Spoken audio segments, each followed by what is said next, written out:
আল্লাহর ভয় যার অন্তরে আছে সে কখনো বিপদগামী হতে পারে। গুনাহ থেকে আপনি বাঁচতে পারবেন, পাপ থেকে আপনি বাঁচতে পারবেন। আপনাকে শেখাচ্ছি, যখনই গুনাহের চিন্তা মাথায় আসবে সঙ্গে সঙ্গে একজনের কথা স্মরণ করে ফেলবেন, একজনকে আপনি ভয় করে ফেলবেন। সবাই বলেন তিনি কি?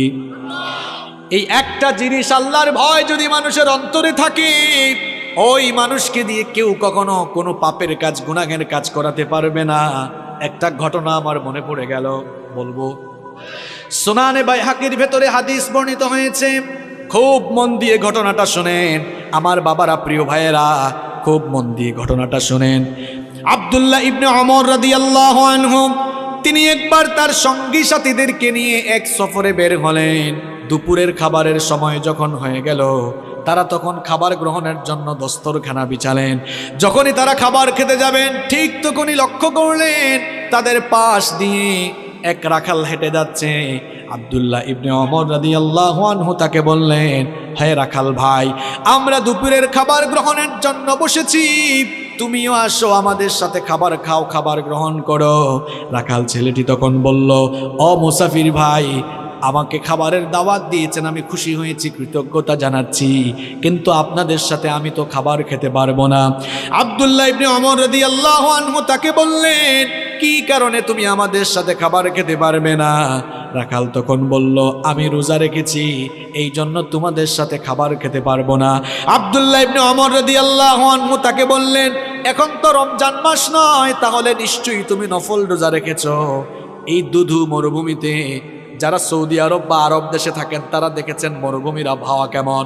তিনি বলছেন, এই রুক্ষ মরুভূমিতে বিশাল পশুর পাল নিয়ে তুমি এই মরুভূমিতে এসেছো, তুমি রাখাল মানুষ, সব সময় হয়তো ভালো খাবার দাবার পাও না, আর এই প্রচণ্ড গরম তাপমাত্রায় খুব কষ্ট হচ্ছে তোমার, আসো আমাদের সাথে খাবার খাও, আমাদের সাথে ভালো আইটেমের খাবার আছে, নফল রোজা ভাঙলে তো কোনো অসুবিধা হবে না। ওই রাখাল তখন বলল, মুসাফির, তোমার কথায় তো আমি নফল রোজা হলেও ভাঙতে পারি না, কারণ আমি তো ওই শূন্য দিনের জন্য আমল করে যাচ্ছি, যেদিন মানুষের আমল ছাড়া আর কিছুই কাজে লাগবে না। সুবহানাল্লাহ পড়ে বলিয়েন, কিন্তু কথাগুলো বুঝেন আগে। আব্দুল্লাহ ইবনে ওমর রাদিয়াল্লাহু আনহু মনে মনে ভাবলেন, লোকটার অন্তরে মনে হয় পরহেজগারিতা আছে। চিন্তা করলেন, এরে এমনি এমনি ছাড়া যায় না, পরীক্ষা করে তারপরে তার ভেতরে কত পরহেজগারিতা আছে এটা দেখে তারপরে আজকে আমি তারে ছাড়বো। তিনি বললেন, ঠিক আছে, খাইও না, আমার কাছে আসো। কাছে আসার পর জিজ্ঞেস করলেন, এই যে বিরাট পশুর পাল নিয়ে মরুভূমিতে এসেছো, এই পশুপালের মালিক কে? রাখাল বলল, এগুলোর মালিক আমি নই, আমি একজনের গোলাম, আমি তার পশুপাল মরুভূমিতে চড়াই। এবার আব্দুল্লাহ ইবনে ওমর রাদিয়াল্লাহু আনহু রাখালকে পরীক্ষা করার জন্য একটা অপশন পেয়ে গেলেন। তিনি বললেন, ও রাখাল ভাই শোনো, এই পশুর পাল থেকে একটা ছাগল বা মেষ আমার কাছে তুমি বিক্রি করে দাও, আমি তোমাকে নগদ টাকা দিব। তুমি তো রোজাদার মানুষ, আমার সাথে খাবার খেলে না, ওই পশুটা জবাই করে কিছু মাংসও আমি তোমাকে হাদিয়া দিব, তোমাকে নগদ টাকা দিব, পাশাপাশি তোমাকে মাংসও হাদিয়া দিব। রাখাল তখন বলল, মুসাফির, আমি তো তোমাকে আগেই বলেছি এই পশুপালের মালিক আমি নই, তোমার কাছে বিক্রি করলে আমার মালিকের কাছে গিয়ে আমি কি জবাব দিব? আব্দুল্লাহ ইবনে ওমর রাদিয়াল্লাহু আনহু তাকে পরীক্ষা করছেন, পরীক্ষা করার উদ্দেশ্যেই সবগুলো কথা বলতেছেন। তিনি বললেন, শোনো, এই রকম বিরাট পশুর পাল নিয়ে মরুভূমিতে আসলে পশুপালের উপরে বাঘের আক্রমণ হতে পারে, এটা সবার জানা কথা। তুমি যদি তোমার মালিককে গিয়ে বলো বাঘের আক্রমণে একটা ছাগল বা একটা মেষ বাঘ খেয়ে ফেলেছে, তোমার মালিক কিছুই মনে করবে না, একদিকে তারেও বুঝ দিতে পারবা, অন্যদিকে আমার কাছে বিক্রি করলে নগদ টাকা আর কিছু মাংস হাদিয়া পাবা, সুতরাং নগদেই লাভ, তুমি হাতছাড়া করো না। রাখাল, সে রাখাল এবং গরিব মানুষ হলেও জবাবটা কি দিল শুনে, সে তখন বলল, মুসাফির, কি বোকার মতো কথা বলছো তুমি, আমি হয়তো মিথ্যা বলে ধোঁকাবাজি করে আমার মালিককে গিয়ে যে কোনো কায়দায় আমি বুঝ দিয়ে ফেলতে পারবো, কিন্তু তোমার কাছে প্রশ্ন হচ্ছে, আইন আল্লাহ, আমার আল্লাহ কোথায়? আমার মালিকের মালিক, তোমার মালিক, আমার মালিক, বিশ্বজাহানের মালিক, সেই আল্লাহ তাআলাকে ধোঁকা দেওয়া তো কারো দ্বারা সম্ভব হবে না। ঠিক কইেন না, কেন কি বুঝলেন?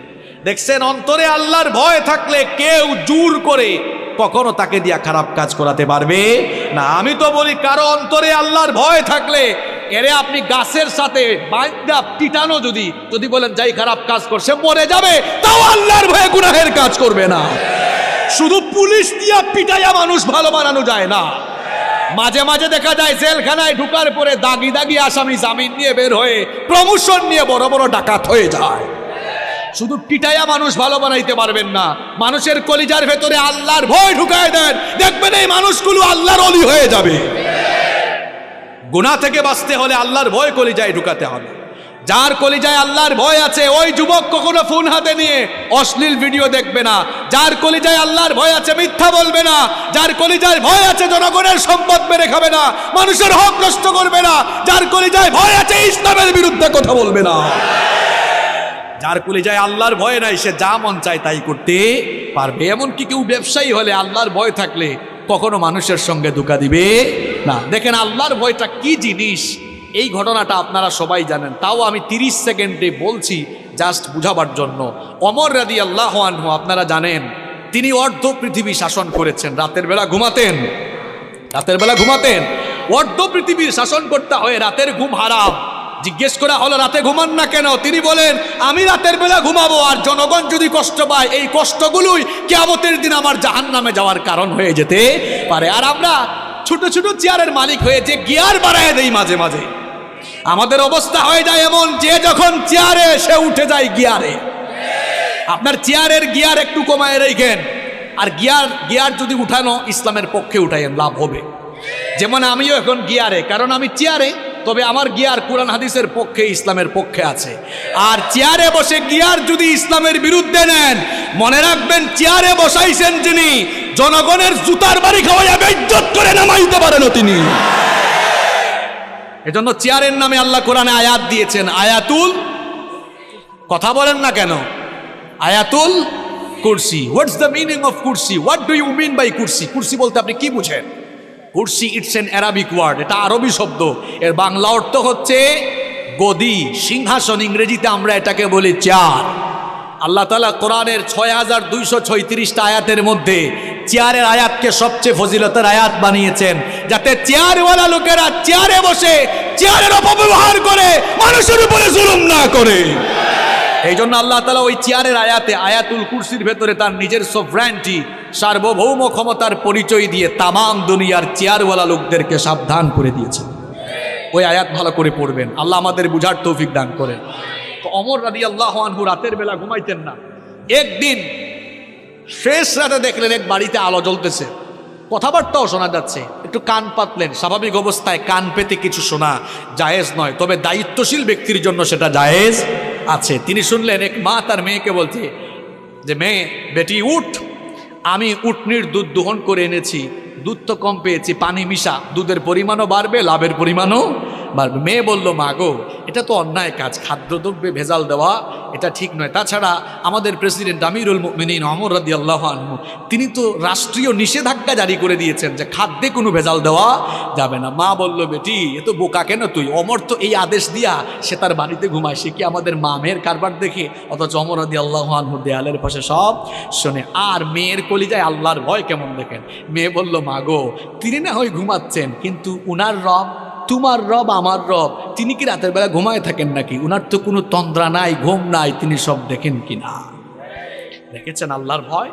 এই একটা জিনিস আপনার অন্তরে থাকলে, পাপের চিন্তা মাথায় এসেছে, জনগণের হক মাইরা খাওয়ার চিন্তা মাথায় এসেছে, সাথে সাথে কলিজায় আল্লাহর ভয় ঢুকান মিয়া। পাপ থেকে, গুনাহ থেকে বাঁচতে পারবেন।